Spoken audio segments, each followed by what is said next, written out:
You did break the record for touchdowns, I believe, for the franchise, maybe all in history. Just tight ends. Kind of whiffed on the dunk. Fuck. I'm a little lighter this year, though, man. I'm gonna get up there. I'm sure reporters are Priest Holmes is the leader for the Chiefs all-time touchdowns. I got a chance to maybe catch him, but how far are you away? I don't know. Because the boys are free agent. Last time I looked, I think it was like 5 to 10, somewhere in there. It was single digits. So this year. Yeah. What's the year looking like? You got 1 year left on the deal. I'll tell you what, man. Xavier Worthy taking his game up a notch. Obviously, get Rashee Rice back. I think he'll be speeding. Just the running game, get our offensive line together. The Josh Simmons kid out of O State. I know you're not a big O State guy, but man, this dude is a fucking mammoth of a human being. See. He's a stud, man. We will see. He's a stud. We were doing a little group install in a mini camp. Just had a little outside zone block on him. Guy put his fucking hands on me. I was like, oh shit. He's like that. Yeah, in scout team, and he's just fucking around. I'm just like, all right now. All right now. Yeah, Let's see what this thing's talking about. What is that game? I lost a lot of money on you guys. No. Yeah. No, I won some money. Yeah, but you've lost a lot of money. Yeah. In the past, it still has not on the Chiefs. Yeah. For you. What is when you're going through that game and it's just going the way I think you like the yardage in the first half was tough. Didn't get a whole lot better. No. Not trying to be disrespectful. But at what point were you like, okay, we're not going to be able to pull this one out? You know, I don't know if that ever like came in my mind. It was just always just keep fucking fighting and see what happens. But at the same time, it got ugly quick, and that shit wasn't too fun. Because I think in the when they yanked their DBs out or their like big guys on defense, I was just like, fuck, man, God. I know what that sign is. Yeah. And I mean, at that point, it's like you're still trying to like you're in the mode of like fight. Just give your guys and your coaches everything you got, and it just wasn't going our way, man. Obviously, you guys were a hell of a team, but the Eagles were just stacked. I mean, I'll give credit, man. Those from the D line to the linebackers to the defensive backs, everywhere on that football field, they had guys flying around, and they I don't know if they had a tick on what was going on or if they just kind of had the rules set in place, but it felt like in the run game and pass game, man, they just had stuff figured out. Yeah. And even the stuff that they, even when we got the right call, it was like we were just a step off or timing off or, Pat was under duress and we just had to try and figure things out on the run. It was an uphill battle all fucking day. Yeah. It seemed like your game against Tampa and game against the Eagles were really similar. Yeah. Like the D-line ate. Mm-hmm. Was that a big vocal point going into that week or those 2 weeks? Like yeah. Our offensive line needs to, guys, listen, here's the deal. They've got men on the other side of the ball. Yeah. We have to protect. I feel like at that point, because we had kind of went up and down with the whole tackle situation and the offensive line situation throughout the year.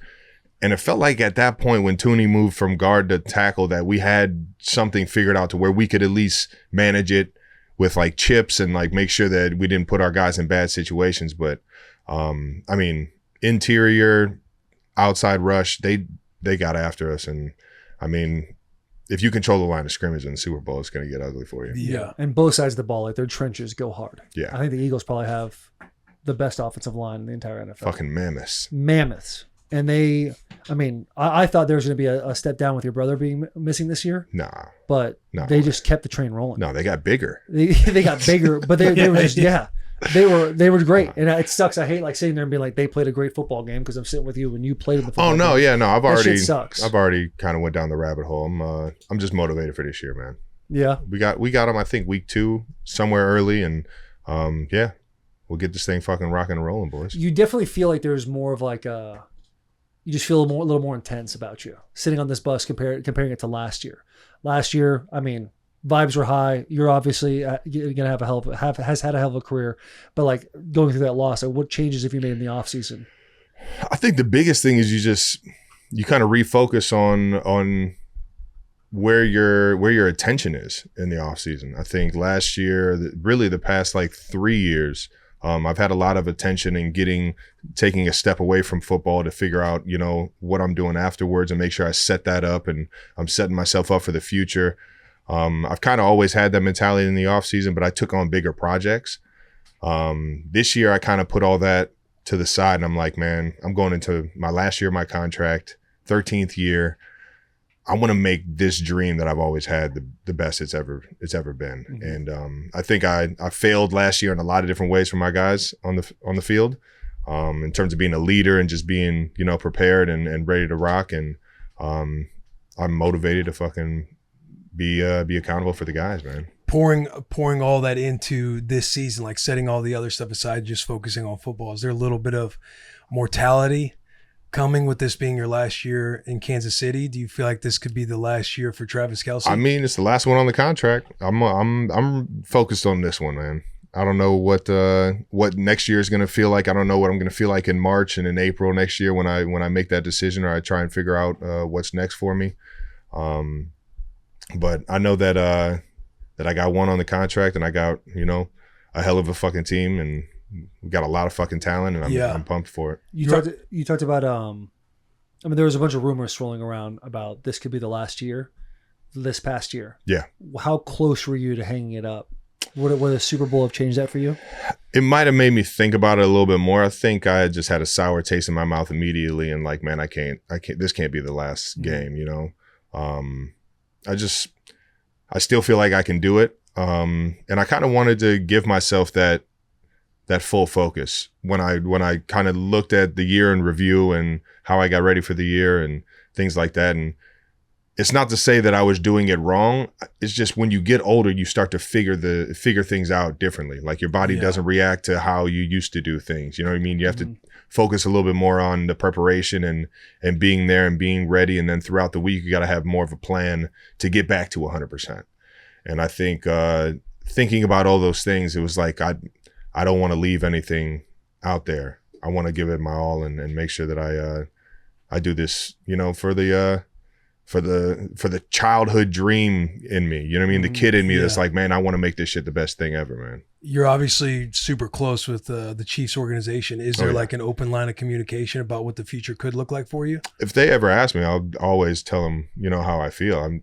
Coach Reed is like a second father to me. You know what I mean? I've been with him for 13 years and he's helped me both on the field and off the field become a better person, be a better man and more accountable. And on top of that, you know, Pat's my fucking family now, you know? So through that just family atmosphere in the Chiefs, I don't see myself playing anywhere else. But I trust them with everything, and you know, I understand that they got to make sure that they set themselves up for the future as well, knowing guys got to get paid and you know, positions got to get filled. So yeah, that is what I was going to ask. Like, could you imagine yourself in a different uniform? At this point, nah.